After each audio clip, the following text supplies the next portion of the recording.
Hello and welcome to another exciting episode of SpandexCast, the official podcast of RangerVision.com. I am your host, Red Mystic Ranger, but you can call me Matt, as always. Joining me today, as always, is Raging Phoenix. Howdy ho! And our guest for today is a good member of ours by the name of Thunder. What's up? Not much. What's up with you? Anyway, after that awkward moment of pause, we have a little bit of exciting news today. The name of next year's Super Sentai season has been revealed. Yeah. Well, and I totally forgot the name. I'm going to look it up right now. Resha Sentai Tokyuger. Yeah, but then in Japanese. Yeah. But, sounds like it's gonna be train themed. Yeah, from what the translation is, yeah. It says the title Resha is a pun on the Japanese word Resha, which means train, using the kanji letters for vehement car instead of the usual line car, while Tokyu means limited express train. So that's exciting. Yep. Well, I'm just hoping that how many train mecha have we had? Only had 3. Lightspeed Rescue. We had Lightspeed Super Train. We had Solaris Knights. Forget the name of his Zord, but you know. And then we had the Paleo Liner in RPM.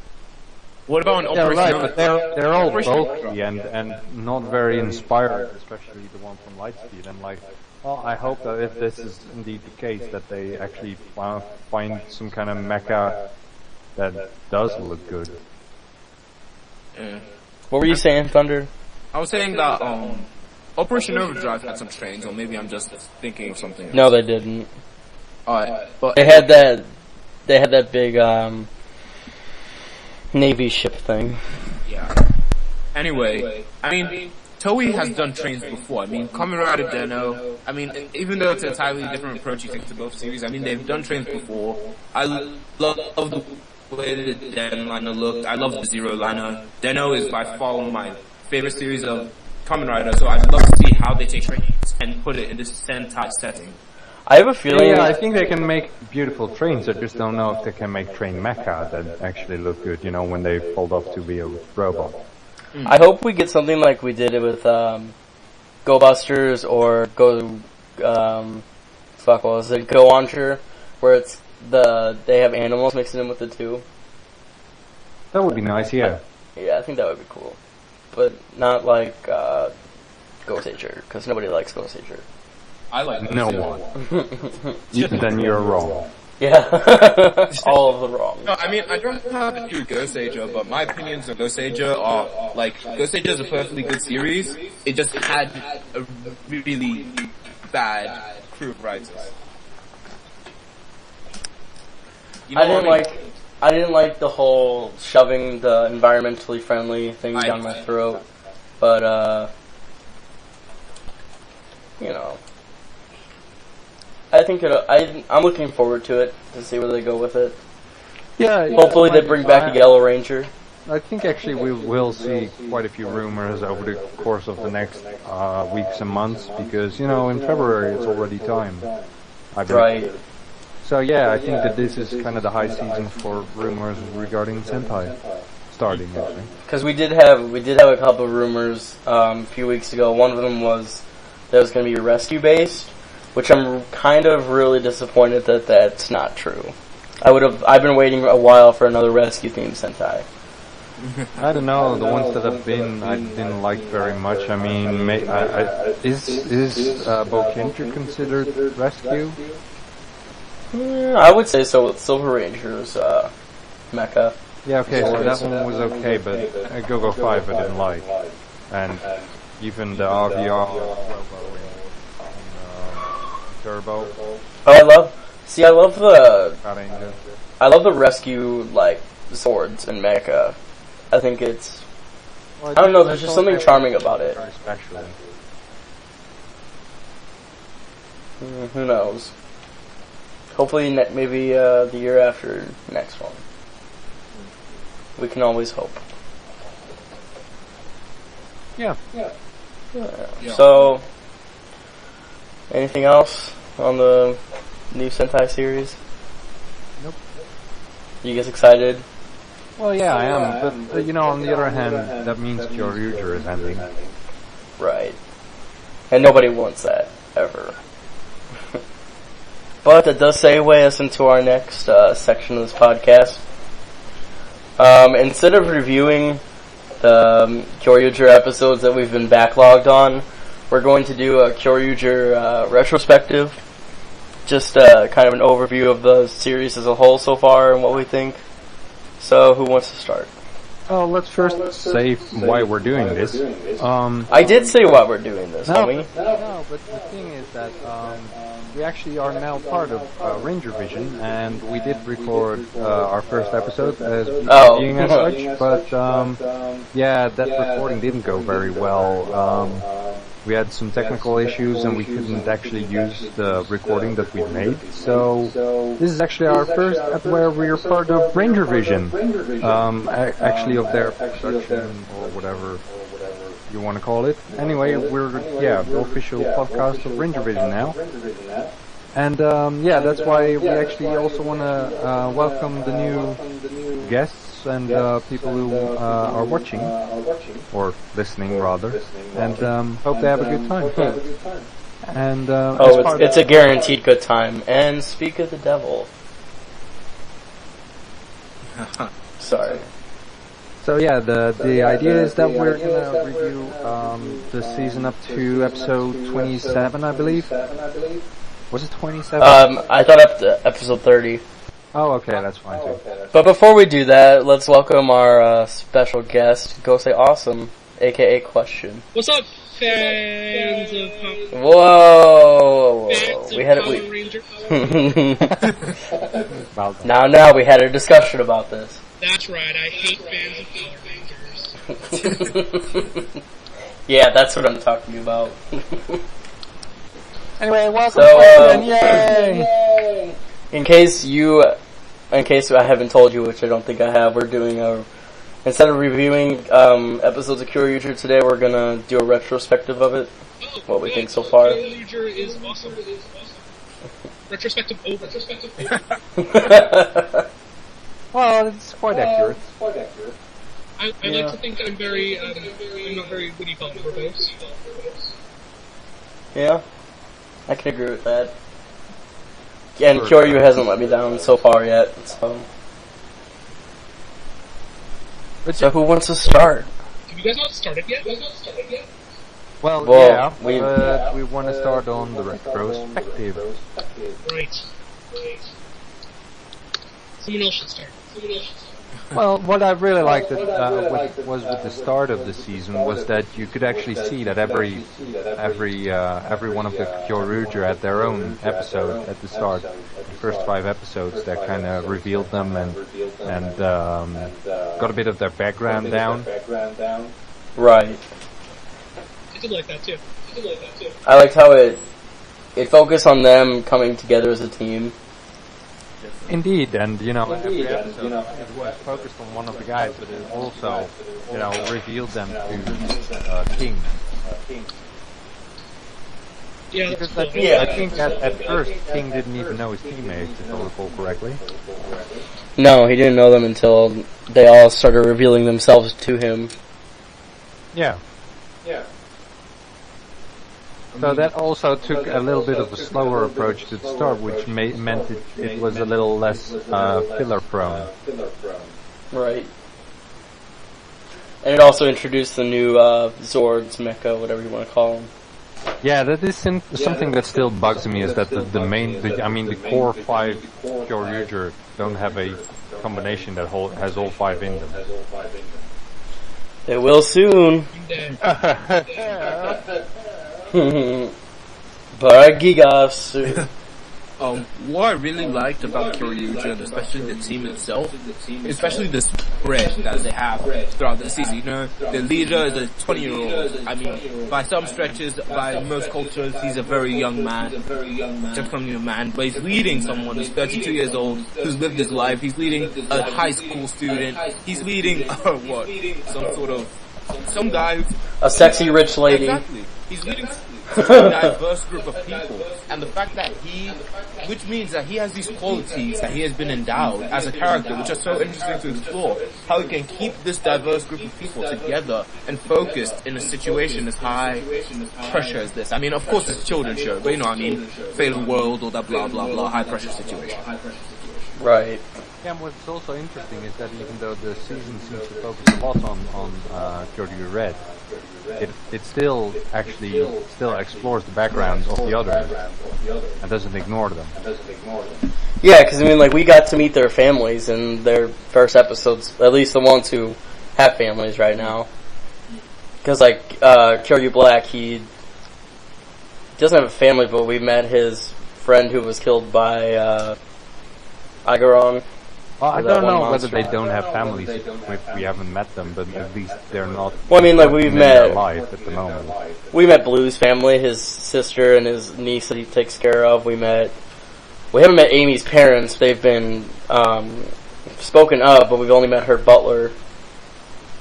And then we met Soji's dad. Yeah, right. But like I'm saying, there of course is more family. It's just that they're not important in their life. Oh well. Duh. That's a given. Oh yeah, you got orphans as well, you know. Those exist. One thing I've always questioned though is that Gold being the clear senior, how come he never took over as leading? I was wondering that. Because Gold is... I think he did when Tessai? Oh yeah, when Gray told Red that he's pompous little douche. Yeah. But I mean, like, sort of like Tommy, because Tommy sort of just came out of nowhere with Power Rangers, and he's like, yeah, I'm gonna troll everyone in the lead. You know what I mean? Well, that was only when he was white, though, right? I mean, as green, he was just like the ace of the sleeve. Yeah. Precisely. Which brings me to our next topic. Kyoryu Gray is a fucking dick. I like him, and you know, he came back also in the latest few episodes.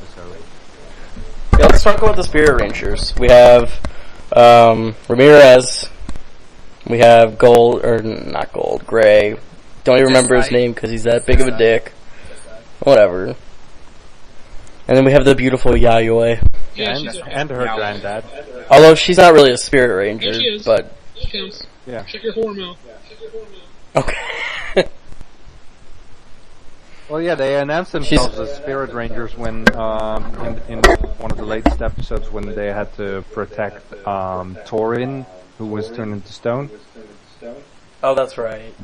The Spirit Rangers stayed behind, and, the regular ones went to, the base. It still kind of bugs me, though, because Yayoi is an active duty Kyoryuger, but she gets kind of treated like she's not. Well, and that bugs me, because she deserves more than the role that she's getting so You far. only think that because you want to put your penis in her.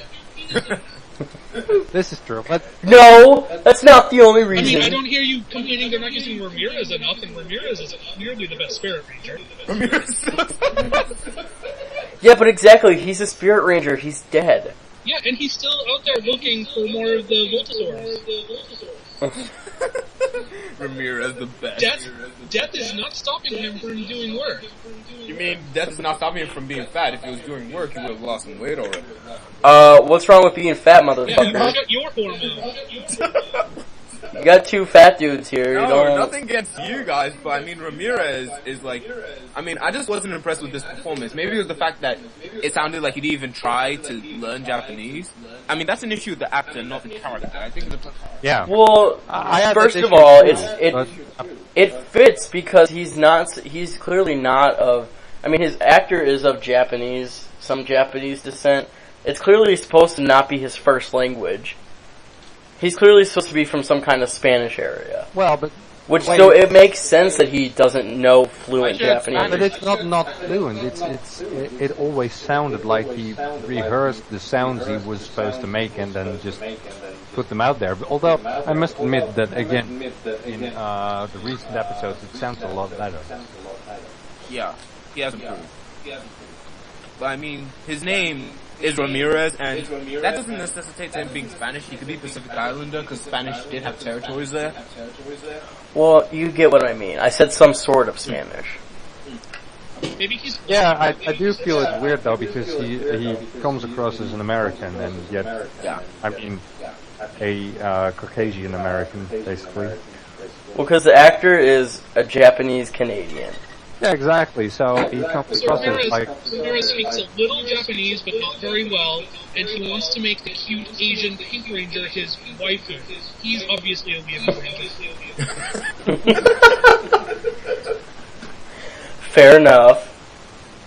I'll give you that one.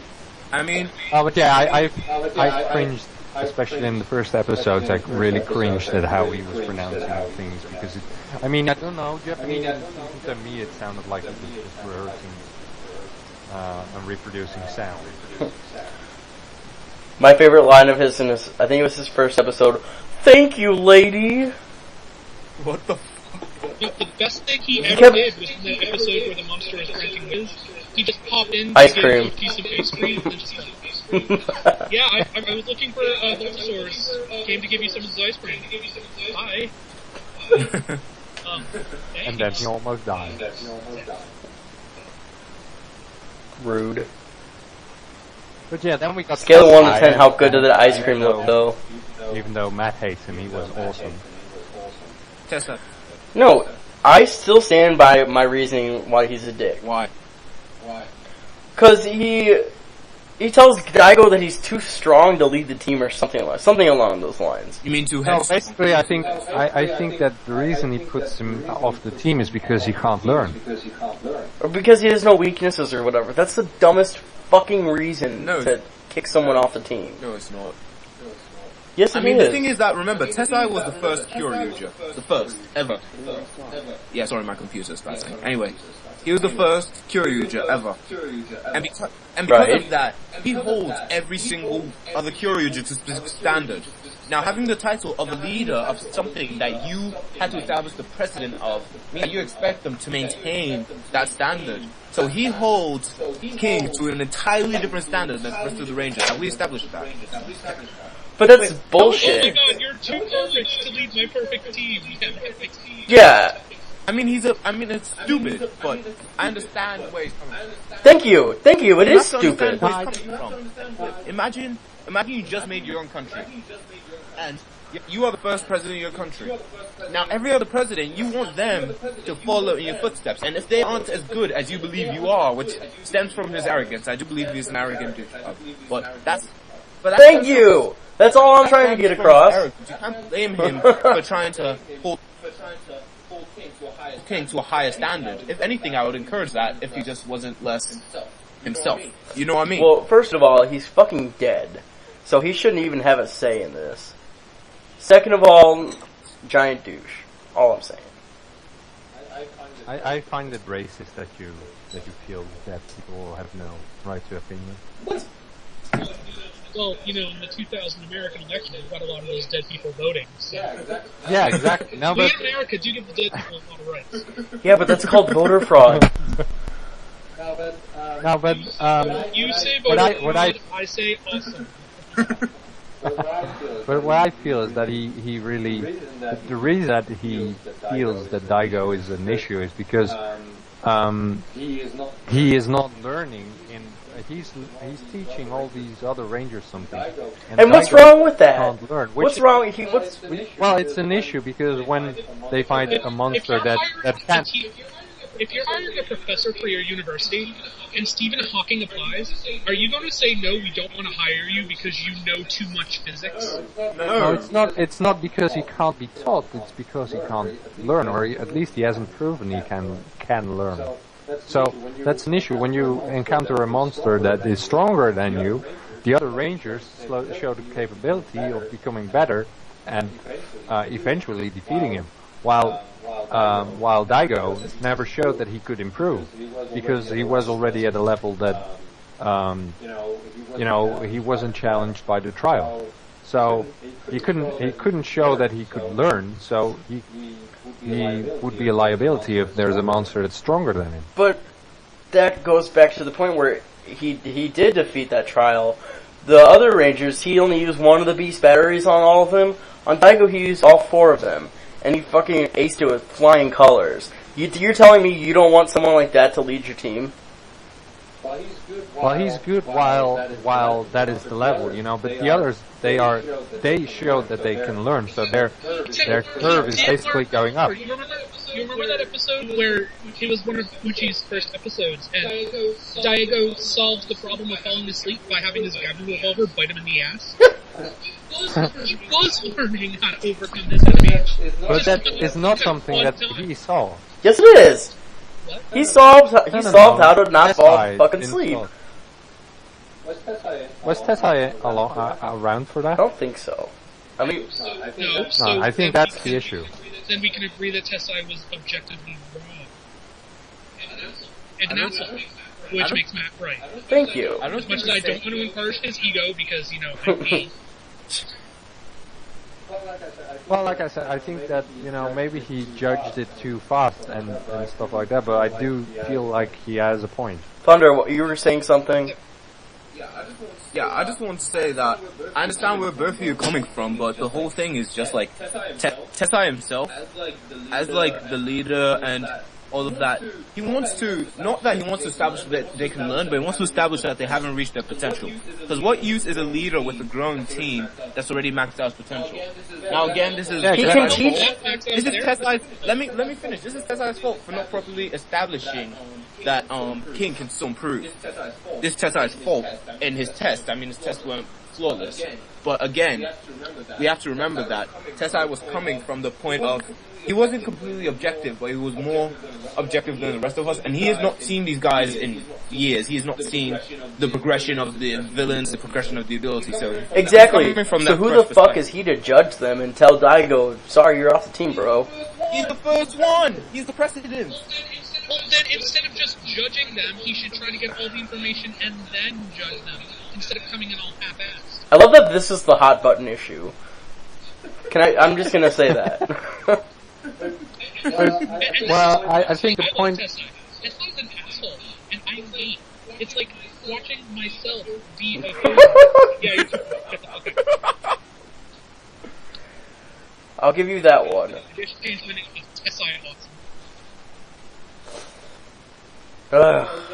Well, yeah, I think that Tessai is actually quite good. I mean, but Matt, don't you feel that aside from that issue where he kicked Daigo off the team, is he still bad? I don't know, that whole thing has thrown me off, and every time I see him, I just want to punch him in the face. Alright. Okay, and then, yeah. That's with Tessai, we got, that guy who spoke the, I mean, he did the voice for the... Professor Olshade. Yeah. Olshade, Yeah. Olshada, I don't remember. He had a backache. He had a Yeah. backache. He was badass. I liked him. I like Yayoi better. Yeah, he's badass, but, with that kind of backache, I don't think you can stay Ranger for much longer, which is a good thing that he actually got off the team. I like how he quit for the same reason Rocky quit. What did you say? I didn't catch that. But Olshade quit for the same reason Rocky Oh, quit. yeah. Ooh, maybe that's foreshadowing. Maybe Rocky's gonna be Kiryu Violet. But he keeps the skirt because that would be the best.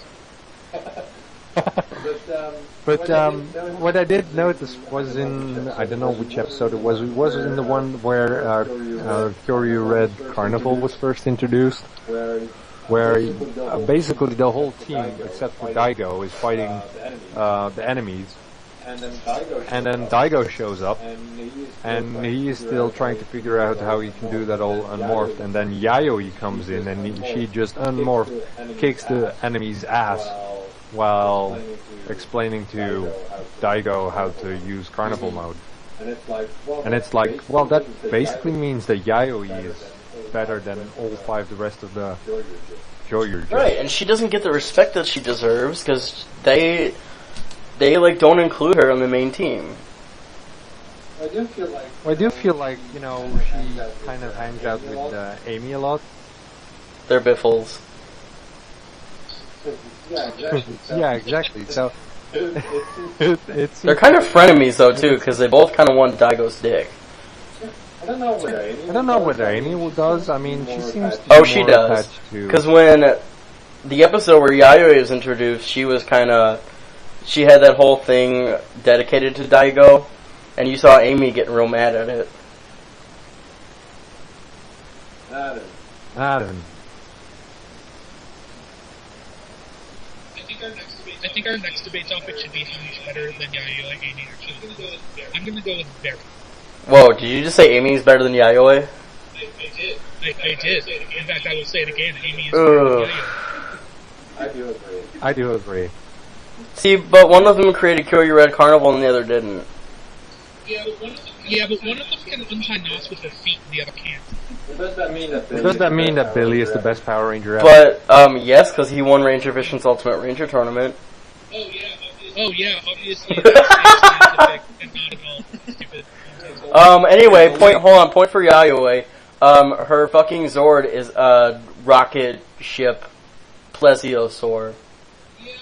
Yeah, I'm pretty sure that's actually Daigo's sword. So. Well, it's her beast battery thing.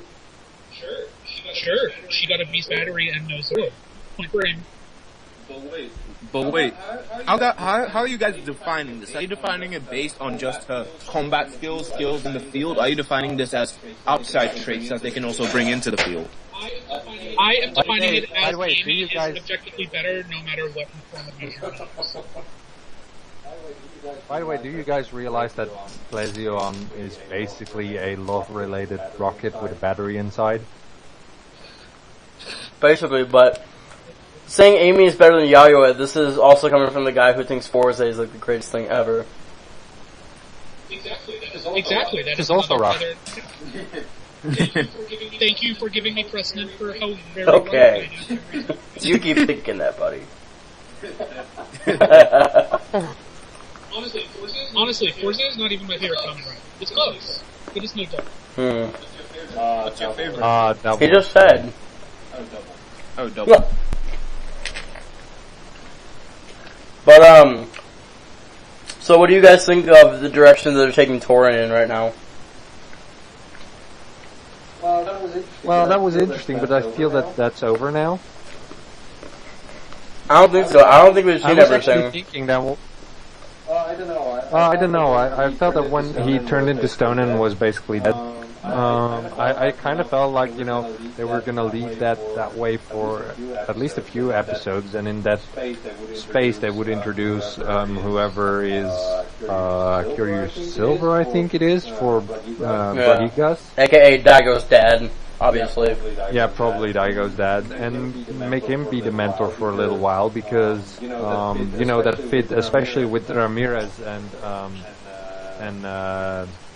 Dickhead. Now I lost his name. Yeah, Dickhead. Tessa, yeah. Just because he's bald. Hey, he's not bald as the most recent With them episode. returning, that means that they found that they found Bragigas, right? That should mean that. I mean that we're going out to find Bragigas, so that they're back should mean that. Can you just say that mech's name like 3 times in a row for me? What? I like hearing you say it. No. Please? Which name? Bragigas. Bragigas. Anyway. It's funny because he's Dutch. That is not why it's funny, it's just... Anyway, the fact that they're back should mean they found them, so that means that his Spirit Ranger is coming along as well, I would think. But did anybody see that thing coming with Torin and how he's Chaos's brother? Did anybody see that coming? Well, what I did note, no, I didn't really see it coming, but what I did notice, what was almost not explained in the series, was when he stopped Daigo when he was on a Rampage, when he used that battery, his wings turned into stone. Right, it's because if he leaves the spirit base for too long, he turns into stone. Oh, okay. Because that happened a couple episodes even before that. Like, his wings were starting to turn into stone because he was out for too long. Well, that makes sense. I just don't understand how they're brothers when they look nothing alike. Is Chaos secretly a bird? Usually all the evil guys are like, we're brothers, even though we don't look alike. Unless you're Go Under. Case in point, Rita Revolto and Rita Repulsa. Yeah, that Sentai season was weird. Wait. Okay. It's funny because that wasn't the Sentai season. Whoa! I'm just giving an example of brother and sister who look nothing alike. Hoes. Yeah. Yeah, but I just feel that, the enemies, usually they suddenly declare something is brother and sister even though they don't look alike. Only in Go Under, like I said, I feel like they did look alike, even though I'm not even sure they were later there. Because they basically reused the suits and put some extra stuff on, painted them a little different.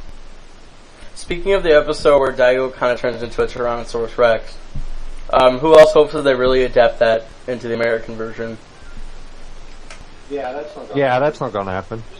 What they should do is have Mini Tierra and the Fang memory from Double go on an adventure. Okay, who saw Double? Not me. I did. Come on, the Fang memory and Gabutira should go on a buddy comedy adventure. There's two miniature little Tyrannosauruses doing their thing. Yeah. I mean, they could make that a spin-off, that would be cool.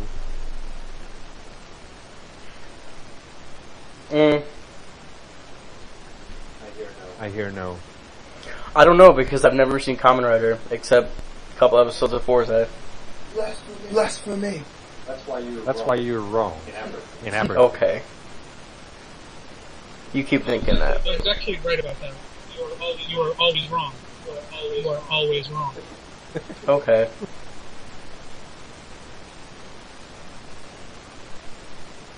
Awkward silence. Next That's your doing. What is there anything else? What's good about Kyoryuger? Well, I think we kind of skipped over Gold joining. Yeah, we kind of touched into that. I mean, it's nothing new. They've done what they've done with him before. Evil. Well, what I found interesting about the character was that he was trying to stay very distant to something that happened in the past where his team leader died because he was trying to save a little boy, I think, that turned out to be a monster. And then it turned out that he was actually a very kind-hearted person, but he just tried to look tough and keep distance. I thought that was interesting. That was the best plot in the world, and they got rid of it way too soon. I was really looking forward for 30 episodes of Kochi feeling really bad that he had to be a jerk to the rest of the Kyoryugers, but doing it anyway. That does sound like something you would enjoy. Damn it.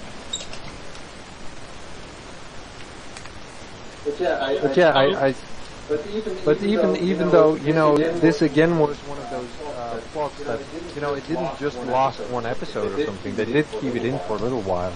Which is why I do like this season, because it's not all a status quo that keeps returning at the end of an episode.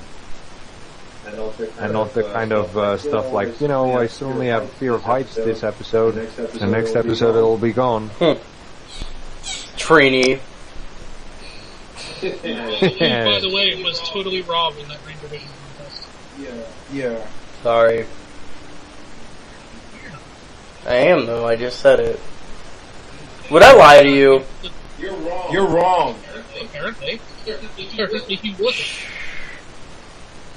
It's okay. For instance, you said you were going to give Forza another chance, and have you done that yet? I watched the first episode like a couple weeks ago. What did you think? It was okay. You reminded me again. What you mean was it was amazing. It was okay. And then I think that the last thing that really happened in Kyoryuger is Carnival mode, which we touched upon. Oh, I have something I want to say about Carnival.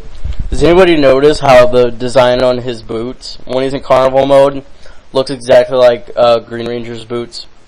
Yeah, that was what I was going to say, actually. And then, also, the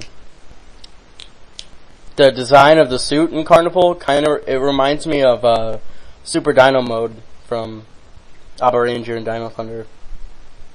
Oh, Maybe a little shit!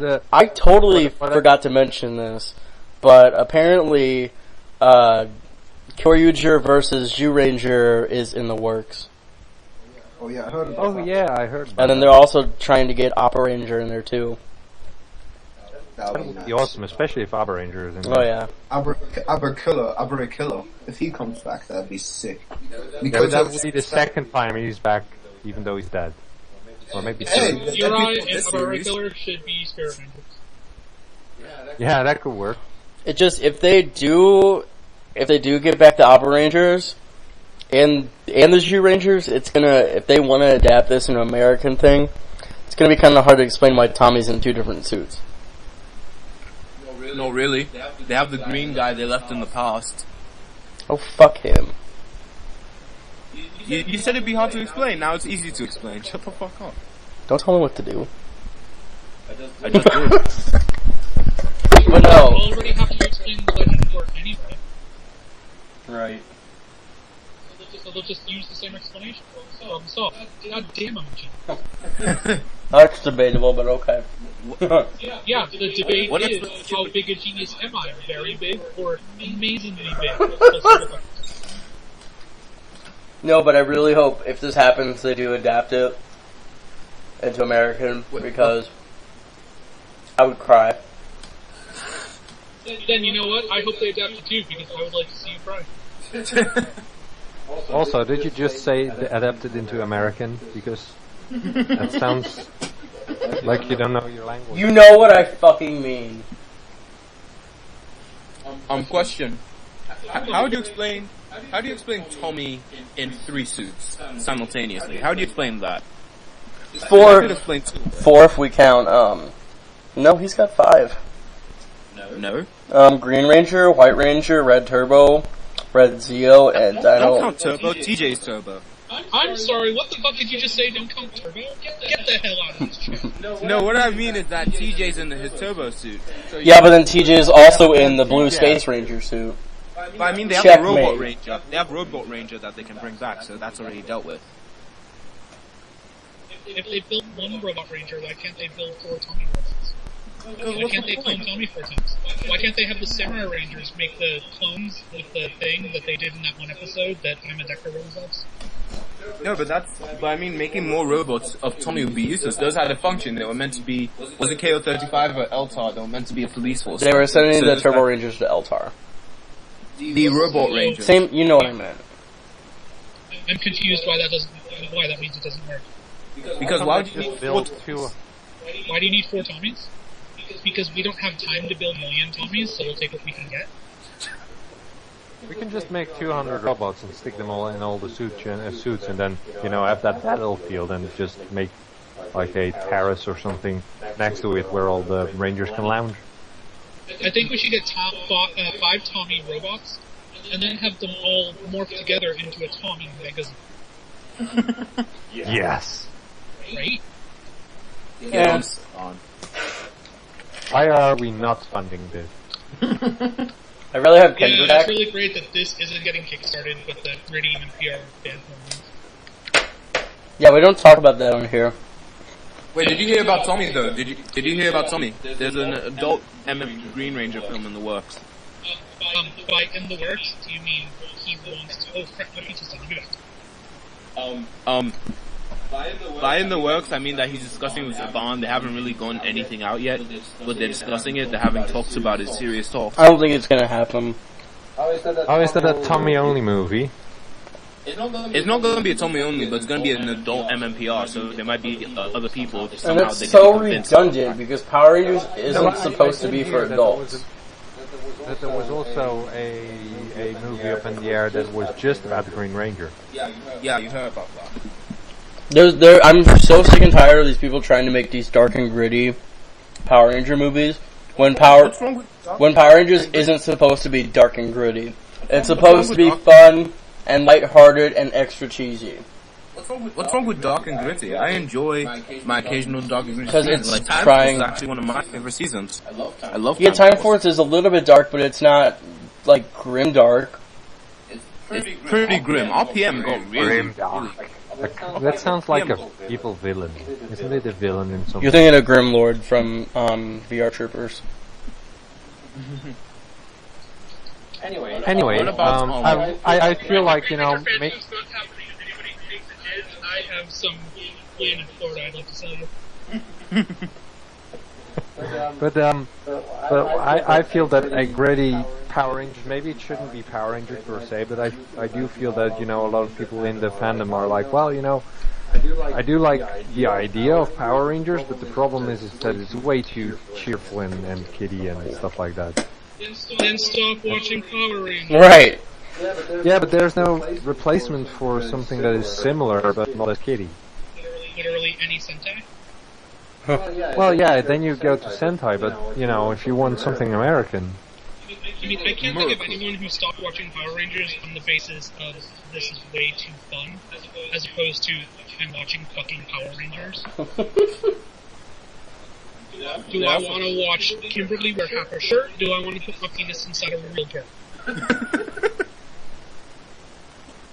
Kimberly. Checkmate. I mean, maybe I'm wrong. Maybe there are a few outliers who did stop because it was happy and fun. But you know what? The Silver Age of comic books was my favorite age of comic books. I like that wacky happy, and that's why I still watch the show. Yeah, I think that, you know, they shouldn't change Power Rangers, because I think that there's people, at least I do feel that way sometimes. It's just that, you know, there's nothing else that is similar, and while I do like the idea, I do feel like it's not the best that you get shows that are basically about teaching morals to 7-year-olds. Because dark and gritty Transformers worked out so well. I'm not sure. I don't watch Aren't those movies all critically acclaimed? Wait, Or did they make like? Well, no, they're not critically acclaimed, but they make a boatload of. Yeah, they do make a boatload of money, but Rotten Tomatoes check their scores pretty low.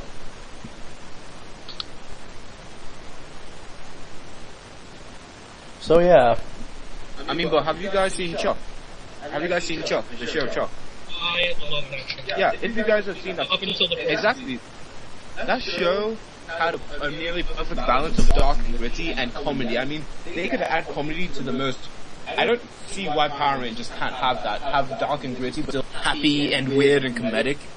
I guess. Can we have a 2-minute sequence every episode where the 3 female rangers get into the costume and it's really sexy? Because we're talking about other shows. Can I That's my point. I don't think Power Rangers should change per se, but I think that people just would like a similar show. I think my big problem is I don't think it's necessarily the dark and gritty part. It's the part where people pretend that other series other than Mighty Morphin didn't exist. And it's Nostalgia.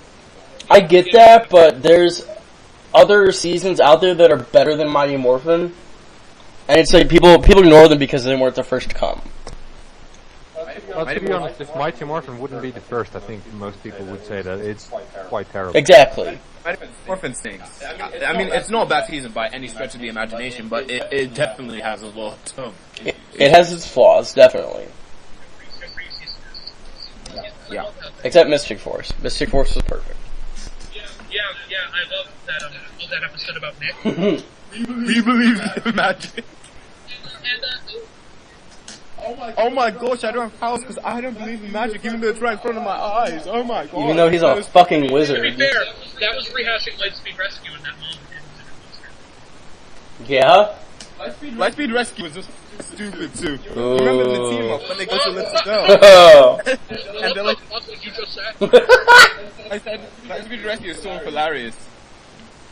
Because like, I you feel like remember you're that? lying to me, but go on. You remember that team up in which they're like, there was that little girl and that little girl, and they're like assuring her there's no such thing as monsters, and I'm like, you live in a town that's like that constantly have monsters attacking it. That's just like the stupid bitch in Megaforce who, when Noah saves her, she goes, "Are you some kind of superhero?" Hornets are funny. I'm generally pretty okay with assuming that in the Power Rangers universe there's a lot of government cover-up coding of the monster attacks. Yeah, but when you live in a city that is constantly attacked by 100-foot tall demons, And your buildings get destroyed. And there's You call them Men in Black and they're neuralizers. no, but there's a paramilitary force that's very publicly shown that comes in like every single day. With trains and guns and nonsensical gear. I mean, you can't really ignore that and say there's no such thing as monsters. Challenge accepted.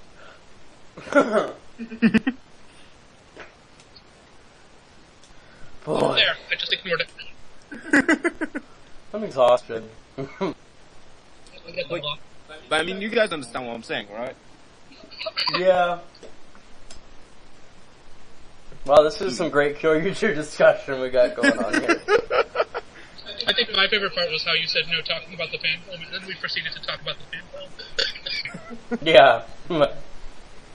That was just, you know. And I said I talked about it again just now. Damn, I'm good. So, any last words on Kyoryuger or this fucking dumb fan film that's coming out? Well, I don't know whether it'll be dumb. I mean, It'll be dumb. we'll see. I It's feel just that it if you want an seems like episode- what happens behind the scenes isn't it doesn't bode well. What do you mean? No. What's happening Well, behind the scenes? Well, from what I hear, they actually tried to sell it to Saban and they didn't want it. And they are very proud of the fact they got twins as yellow and pink. Why? It's like twins isn't the best because basically it means that you have to work hard to give them individual personalities. And I don't like the fact that they changed the Blue Ranger into a female. Like, the concept is okay, but I don't know. Hey, how about the guy behind the fan film? Hates Power Rangers fan? What? He hates Power Rangers. No, he hates the fans. Ranger... Am I allowed to say Ranger Board, or is that another one of those things? I'll allow it for this instance. Right. Yeah, Apparently, they had a bunch of like really reasonable questions. What are your accounting practices? What are... I mean, not like plot-related details, but stuff about the production. He refused to answer any of them. He tends to badmouth people on Twitter and on Facebook and on Ranger Board, and then come back and say, "Oh, I was hacked. I apologize." It keeps fucking happening. I feel like you should take the hint. I mean, Yeah. it's gotten bad enough that Ranger Board banned the fan film from being discussed. It's a bannable offense to talk about that film on Ranger Board. Really? Yeah. We should get that in the laws on Ranger Vision. Put in the Constitution. Oh To be god. fair, we don't really need to ban talk on Ranger Vision because nobody posts anything anyway. Yeah. Thanks for reminding us. Hey, no problem, mods of Ranger Vision. Alright, but anyway, that fan film, I don't know. I think my whole thing is that my mind always likes to play on alternatives. Because as much as I love Power Rangers because happy and sappy and all of that, I'd love to see just one really dark and gritty and like no afraid to be mature one, just to see what it'd be like. And whether the There's a same limit thing... to how gritty and mature you can go. The first trailer had said murder a little girl. Yeah, that's That's a bit- fucked up. And then they went back and they said, oh no, the girl's not really dead, but... but when you hear a crack and then the thud of a tiny little body hitting the pavement, it wasn't on screen, but it was clear the implication was that murdered a child. And this is Why do you know how it sounds when a little body hits the face? Obviously, he's done it. Oh yeah, we're talking to a child murderer right now. Jesus Christ. But on a very serious note, I mean, I understand that, but I've always wondered about the concepts and things that we take for granted in the show, whether they survive in a show, dark and gritty. You understand what I'm saying? Like the. Yeah, I do feel like it might be interesting to watch, but I don't know. We'll see how it actually pans out because it seems like there's some issues with how it goes with the fandom and stuff like that. I want to see if it even is produced, actually. But I think that's enough about that. Maybe we can have an entire episode dedicated to the... I would like to see those twins naked. Now we can... Okay. So would I. Maybe one day we can have an episode totally dedicated to the shit talking of it. And we can see twins naked, We'll see. But let's get the ball rolling. We got new Megaforce. Megaforce is back, everybody.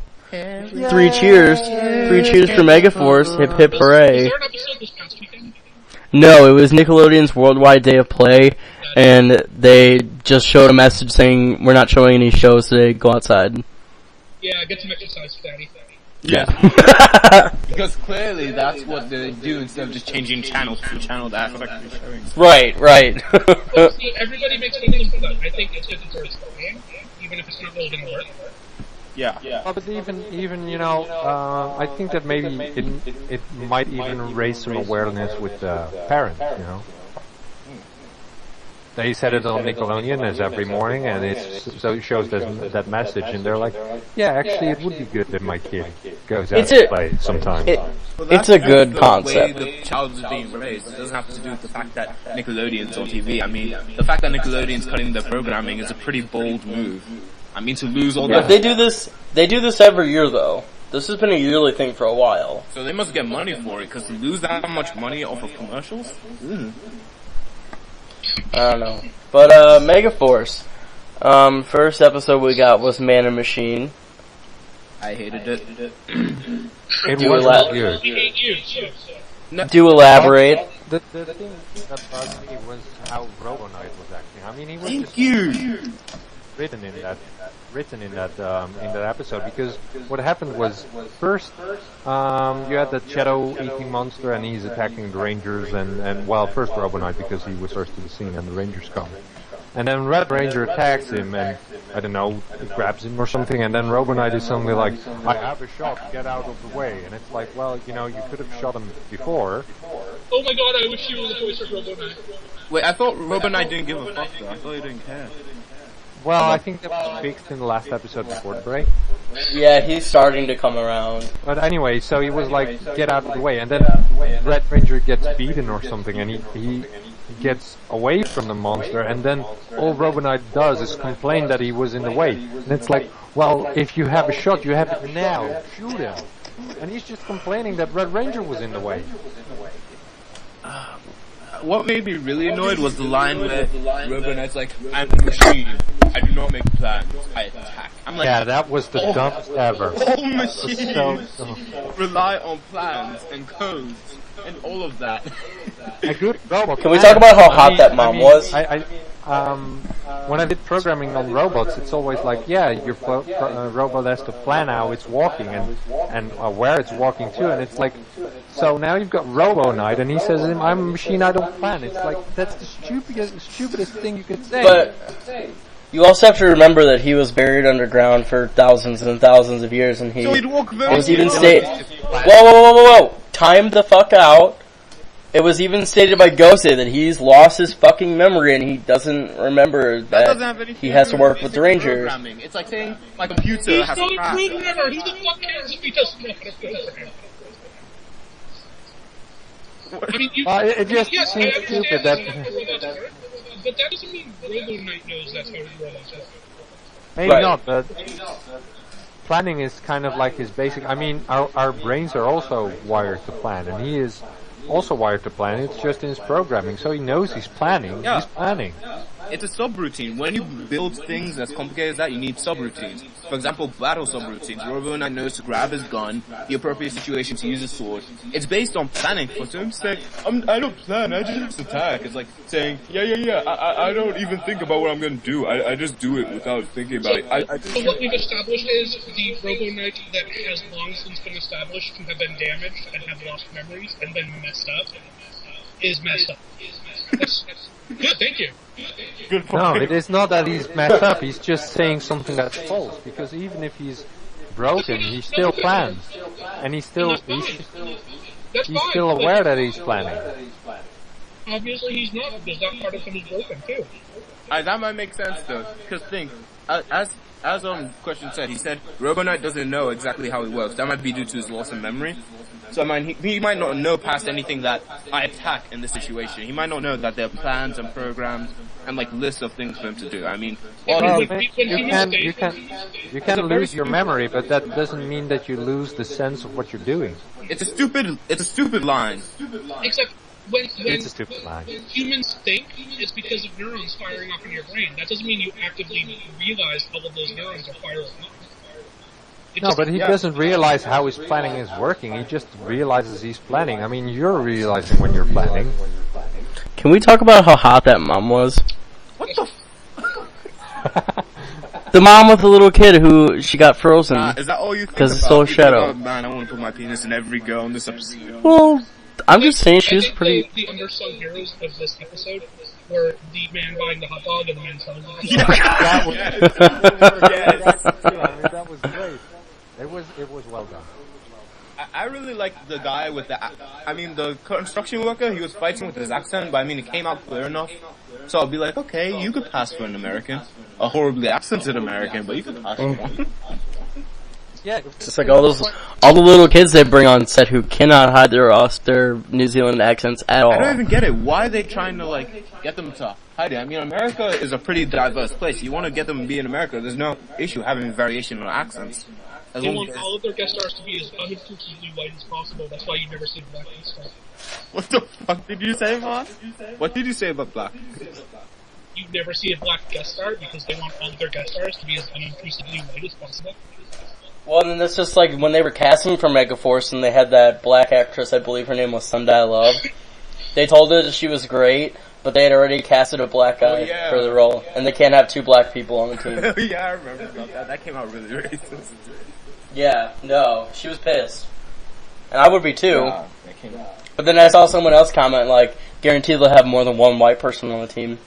And they do.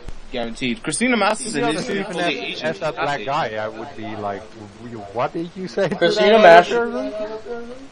Masterson is half Asian. She's only half caste.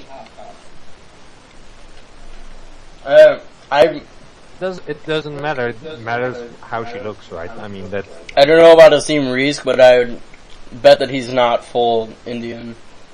I think the whole thing is just like, they want a diverse team, I get that. You want every single team to be represented, to represent the people of the world. But you don't go about saying, yeah, we want someone more black. Because, I mean, you guys have two white people. And you guys could have, I mean, they could have easily gone around the dispersal thing by making Robo not a human, which is something I still have an issue with. Why he's a robot and not a human. It would have gone a lot better if they went like a similar route to what they did in Kyoryuja, with like, you know, on gold, but that's just my personal opinion. But I feel like you're trying to say they should have made Goze Robo Knight, but you don't want to say it because you know it'll give me a chili.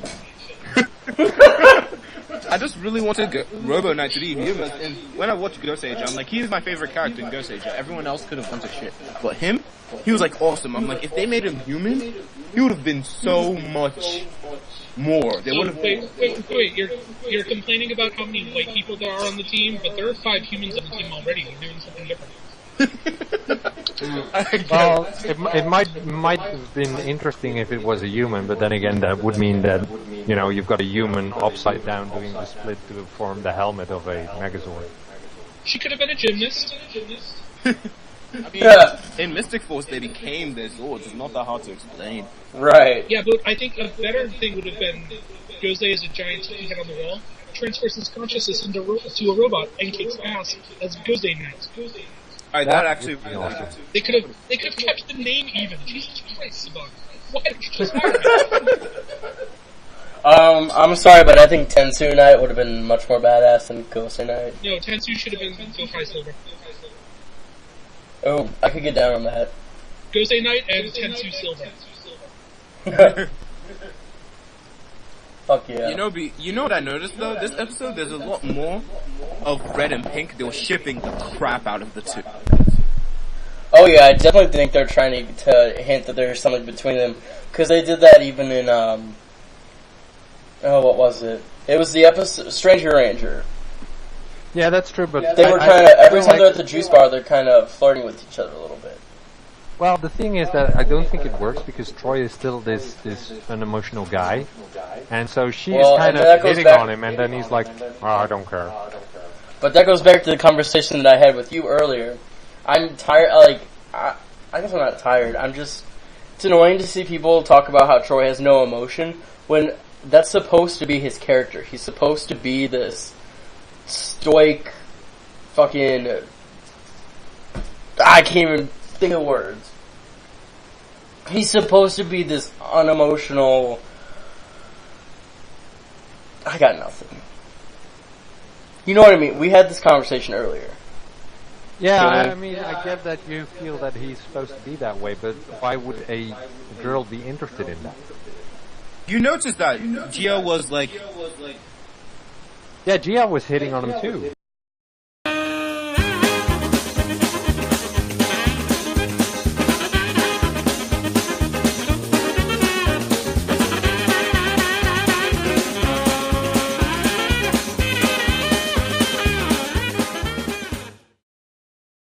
Sorry about that, we had some technical difficulties. We are starting this over now. Thunder, you were talking about Troy and Gia being flirty. Yeah, they were not Troy and Gia, Troy and Emma were being heavily shipped. Yeah, but even with Gia though. I mean, Troy just has that policy about him. I don't know. Maybe it's the whole mysterious thing or something because... None of us know shit about him. I mean, I do agree with Matt that he says it's probably the character they want for him, but the thing is that it makes him very uninteresting. To me. Well, I feel like once we find out what his role is with having these dreams of the legend battle, whatever, I feel like he's gonna... I feel like he'll become a lot more interesting, and people will stop being mean to him. I'm not entirely sure though, because the thing also is that now they've got these ultra modes and stuff, even when he says like, oh good, we've got ultra mode, even then it doesn't seem like he's happy about it or anything. I just think that's how he's supposed to be. He's not an emotional person. He's trained that away. I understand that he could have trained out his emotions through like martial arts, but then in the beginning he's like, you've overcome much adversity. Like, this is why you, even though no one knows you, are known to lead this team. So I'm like, hooray, we're gonna see some actual real life problems, right? It's been how many episodes in? We're halfway through first season, and name one quality about Troy that doesn't have to do with his powers. He's in charge of training his team. Yeah. I mean, that just means that he's doing the same thing that you don't like it, that Tessai didn't like it when Diego didn't do.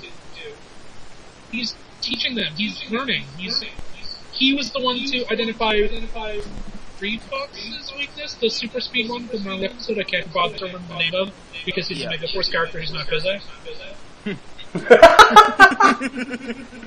But I mean, he figures out his enemy's weaknesses, so there's a tactile mind going on there. He doesn't just tell the other Rangers about it, he teaches them actively how to counter it. That's more than most Rangers do right there. Yeah, but I wish we knew more about him and his life and his personality, because all we have is him with the very straight face, which I understand because of the discipline he's had. Because after years of martial arts to get the level he's at, I mean, he's probably on a level. Who's to say that we're not going to find out? Students at the ninja academies didn't have that level of... The whole thing about not knowing his backstory might just be a plot point. We don't know at this point. That's what I'm hoping it is, but it's taking a bit long. Because he has such faith in people. I always wonder that. He has such great fighting skills and discipline, and he has this unwavering faith in people. I've always wondered why. And that question has not even been close to being answered yet. Well, because it's We a still stupid have- question. All Rangers have faith in people. All of them do. No, but I mean, Troy is even Troy, in the first episode, they tried to show their personalities. Oh yeah, Noah's like robots, Emma's like birds. And then, Troy comes in and he's like, people, because people have this capacity to work together and to learn and to create. And I'm like, I want to learn more about why he thinks that way. I mean, with some characters you get backstories, other characters you just put them into really weird situations and see how they react. And we don't have... Well, I mean, this is just like when Emma was like, yeah, singing to the trees reminds me of my mom. We don't know what happened to her mom. Is her mom dead? It's kind of implied that she's dead, but we don't know. Did her mom run away? We don't know. Exactly. So it's unfair to say that we know nothing about Troy's past when we barely know anything about the other Rangers' past Troy is either. Emma's mom, that's why they're so close, calling it now. Oh, God. No. I wasn't even going there. It doesn't have to be incest if he goes back in time and has sex with Emma's dad. Come on, that's just fun. Oh, shit. Oh my gosh. Well, that happened. Yeah. Is that all on... Excuse me. I'm sorry, I didn't catch that last part. I've had a little bit to drink. Excuse Shocking. me. Is that all we got on Man and Machine? I have other things.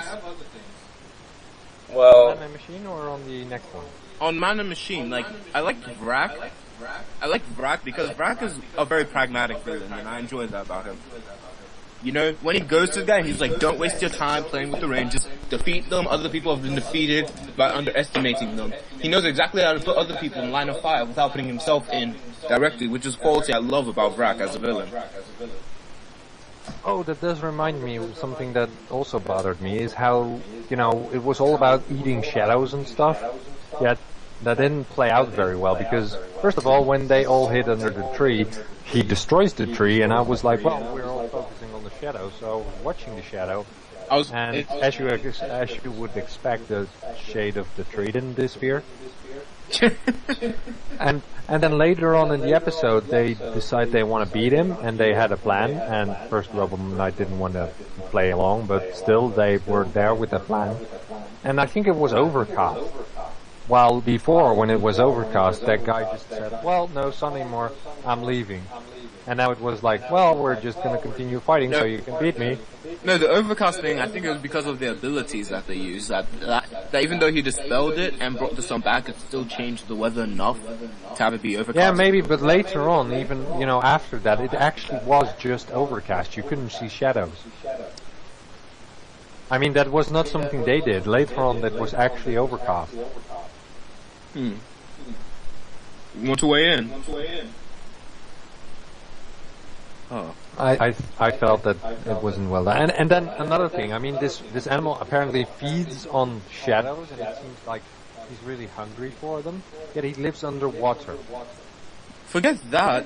Why didn't he eat the tree shadow? I'm like, they're under a tree. Why doesn't he just have the whole tree shadow? maybe he can only eat human shadows. No, because he was... No. He discussed getting Robo Knight Shadow, though. He did say... And he tried to eat the train shadow. I mean, the only reason he didn't was because they shot his tongue before he could get it. I mean, yeah, that's what I'm saying. It's either his capabilities have been messed with, or they tried to adapt a Sentai thing, and then they sort of messed it up somehow. It wasn't. It didn't make any sense because Doctor Who's already done that with shadows. Hey, who turned out the lights? Anyone? Doctor I can't Who. remember it. Fucking silence in the library. I know, when Riversong dies. Whoa, spoilers! Oh, Doctor Who joke. That was perfect. It's spoilers, guys. But yeah, let's move on to the next episode with Ultra Mode stuff. Fucking love this episode. This is probably my favorite episode since the first episode. No, I'm sorry. It's my favorite episode since Harmony and Discord. I think the whole thing was that I remember the Sentai episode equivalent of this very distinctly, and with taking a lot of the Gosei Angel and all that stuff out, that's basically what this episode is, and that was one of the better episodes of Gosei stuff. So yeah. I love that we had more time in the command center this episode. No. The dancing was a bit annoying. Oh my god, no, the ending scene with the dancing was my absolute favorite. Really? Wow. Fucking Tensu's getting down with it, and yeah, you know who Jake's wasn't getting down with it? The man who owns the house and was bolted to the fucking wall. Gosei right. Okay, but whose fault is that for taking that form? Gosei said himself in the first episode, I took this form to communicate with humans. What, you couldn't have taken a human form? He couldn't take in Gosei Knight form? Well, maybe he wasn't anticipating that people would see his disability and start a dance party to celebrate. Maybe he was dancing. Gosei has a mouth, and everybody loves ice cream. Maybe he was internally dancing. He can't even nod his head and sing like Zordon did. He can't even do Don't that. need balls to slime on the wall, don't need balls to slime. Wow. No, but I thought the dancing scene was fucking amazing. It was well needed, it was beautifully done. They all danced like I would imagine to. Noah's in the corner doing like a Peanuts dance. Well, what did bug me was how many traps the Rangers fell for. Yeah. Especially Troy with this analytical mind. I expected him to at least rise above it. I mean, he was called Distractor. He did rise above it. He's the one that got them the new goal. Again, Burn, checkmate. Again, after getting the shirt beating out of him, after getting beat up for how long, he finally realized, hey, maybe I should try diplomacy. Because he didn't realize until then. The second he realized that the sword was trying to get away, and the sword wasn't inherently evil, he tried talking to it. Which I respect Troy for. I just think that... Just because you, as the viewer, knew before he did, he didn't know that it would work. The second he thought it had a shot, he tried. Well, to be honest, I felt it was quite a stupid move to just grab the sword, because I was like, well, you know, there's where the mouth is, where all the laser beams are coming out of, and you know he's being controlled by this lightning. So, standing in front of it might not be the best idea. And the guy they call it bravery. It's within arm's reach. He could have, Brad could have easily taken Troy out in that moment. Yeah, but if Brad took his attention away But from he the didn't. sword, he would have lost the sword. He was using all of his strength just to hold it in his hand. Alright, that makes sense. Yeah, that's true, but I'd still feel that when Brax has this control over it by, you know, electrocuting it, it might not be the best idea to stand in front of the part where the beams come out. Alright, if you can campaign for that, campaign and explain to me why Gosei sent the Rangers out after the sword, giving them minimal details. Because, like, oh yeah, there's this super powerful weapon that, I found and people are trying to get Do you really want me to fan in this? Because I've thought about this. Oh, Go for it. It seems Here like we go. he may have not known it. Power Rangers Turbo. Who doesn't? Unfortunately. Okay, first of all, Fuck fuck you.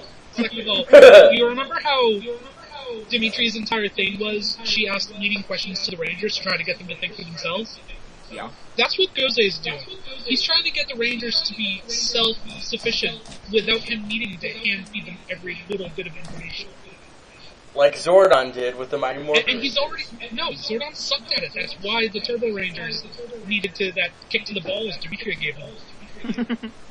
So Gosei is trying to get them to be self-sufficient, so he picked a team whose leader can train them him damn self. He gives them minimal information so that they can work through problems on his own, because he might not even be around in Super Mega Force, because there's no Gosei head on the Gokai Gallery. Maybe he won't be there. Maybe they're going to rehash Power Rangers in space by having him captured.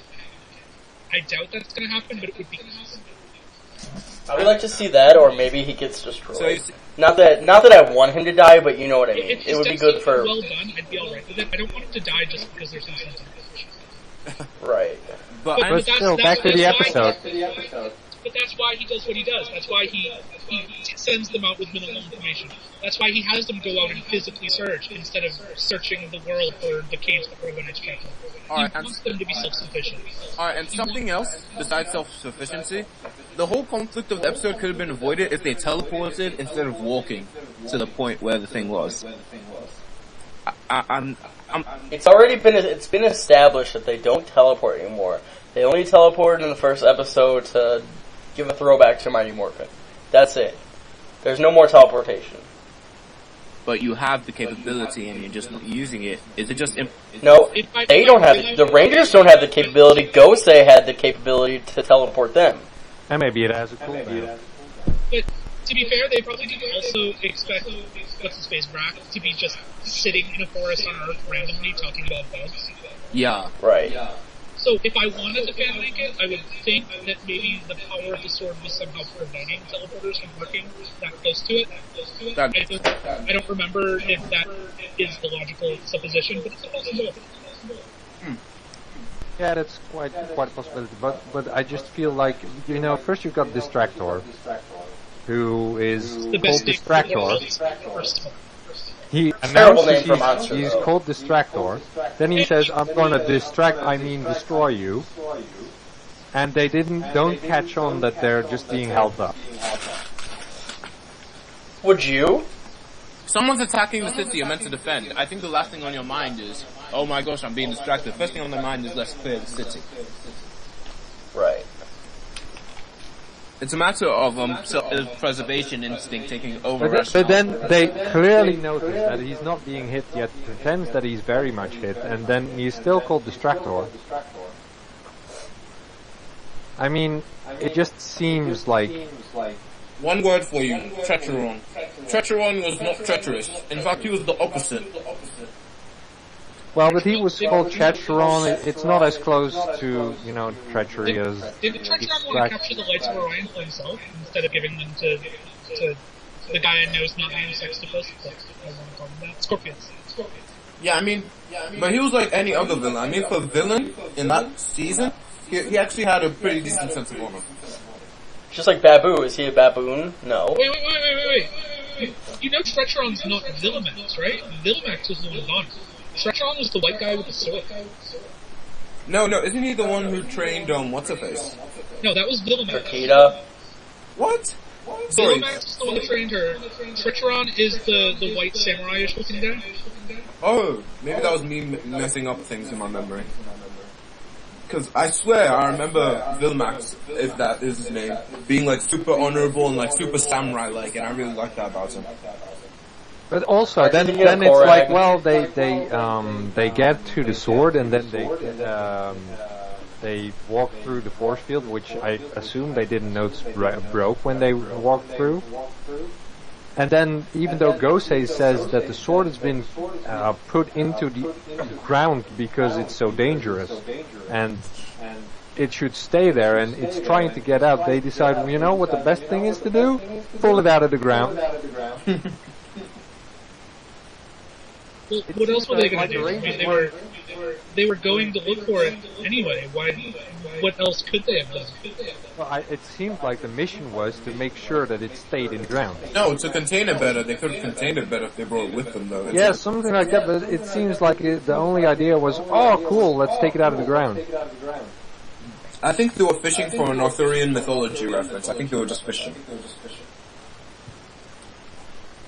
Yeah, maybe, but it just seemed kind of stupid that, it's like, keep it, it needs to stay in the ground. Oh, let's put it out.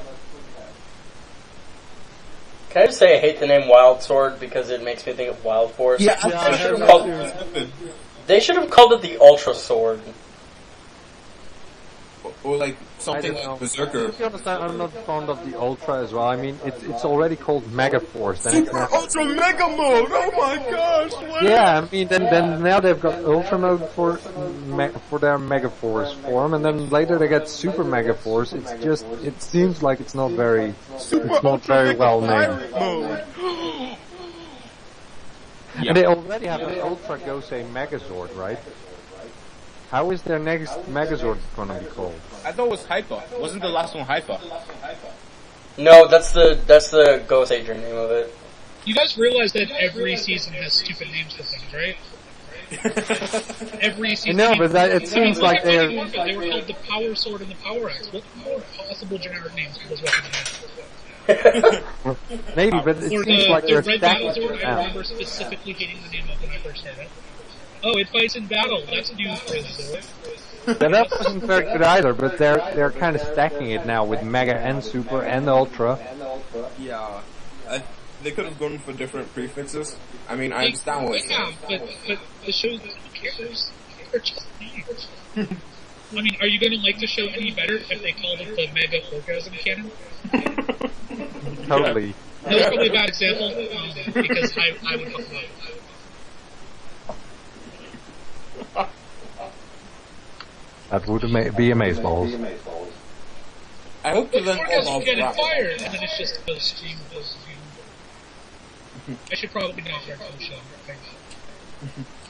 I hope to learn more about Vrak. I really like Vrak and like how he can change. I wonder how they're gonna bring that into the American show. Why he can change the way he looks and why he can create like alliances with these different factions. Hasn't it already been going back and forth with some episodes? Yeah. Mm-hmm. And what's his face even asked Vrak, what are you doing with that monster? Something like that. Because spoilers from Ghost Hater, we know that he is basically the main villain, or at least the villain that stays on pretty much the whole show. He is the main villain. He was the one Ghost Angel who fought evil, which was awesome. That was like the best plot point of like the whole show. Yeah, I kind of skipped like halfway the season to the end because I wanted to see what they did at the end because I just couldn't care about the show. So that's why I think we can all agree I that remember watching the first episode of Ghost Rider, and nothing else because that show's terrible. That show did stink. It is. It's a wonder that I bothered giving Ghost Rider a chance. I'm glad I did. I think we can all agree the dancing scene. The first Power Rangers I've seen where I've already seen the entire Sentai. Hey, I think we can all agree that the very last scene was the best part of the episode. No, we can't. That episode scene sucked. I lived the episode. Just because Gosei can't dance. Well, If you're at Phoenix's house, you don't start a fucking dance party. His head is built, not even his head is built to do well. His entire body is built to do well, he can't move.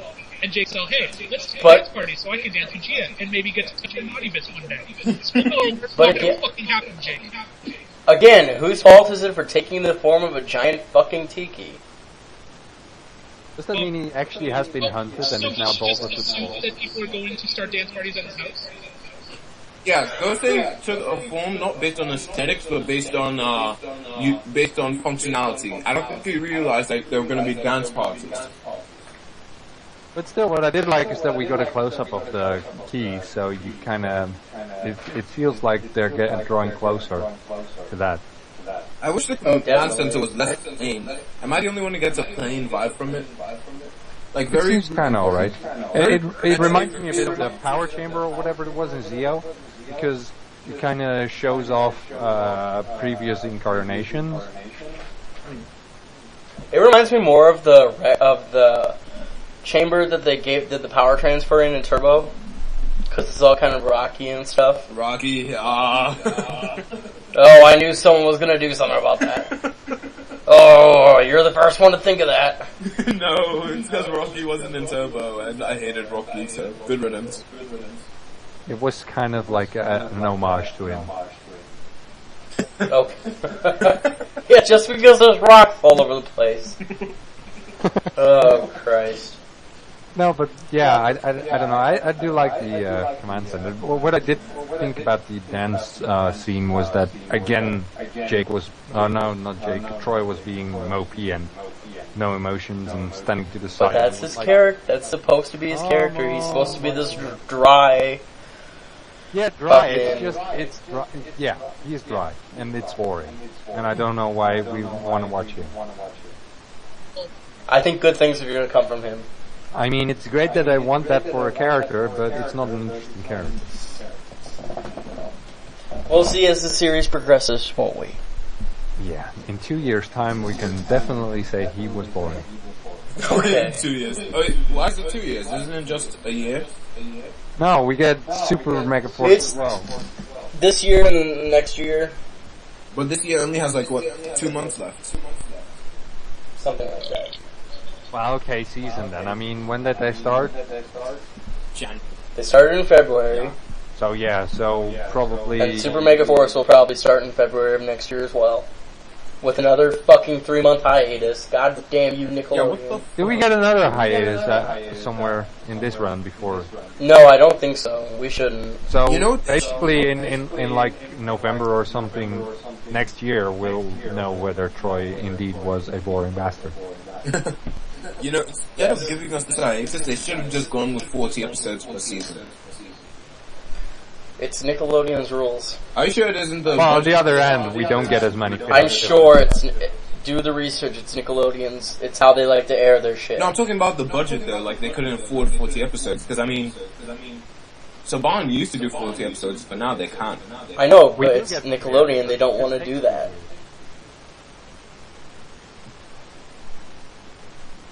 Yeah. They just get off on the number 20 for some reason. It's a good number for some too. Oh yeah, 20, oh yeah. Any last parting words on 20, oh yeah. Ultra Power? 20. Jake is the worst, and I will not rest until I see him again. Why do you not like Jake? He's an asshole, and you know what? One day, I realize you're gonna have to bleep this out, but he's gonna rape you. It's gonna happen. Whoa. Here, have this delicious soda that I bought for you that's totally not roofied. He brings an axe Why would to he his rape throat, but you someone think else? he I won't think do that Gia would- one day?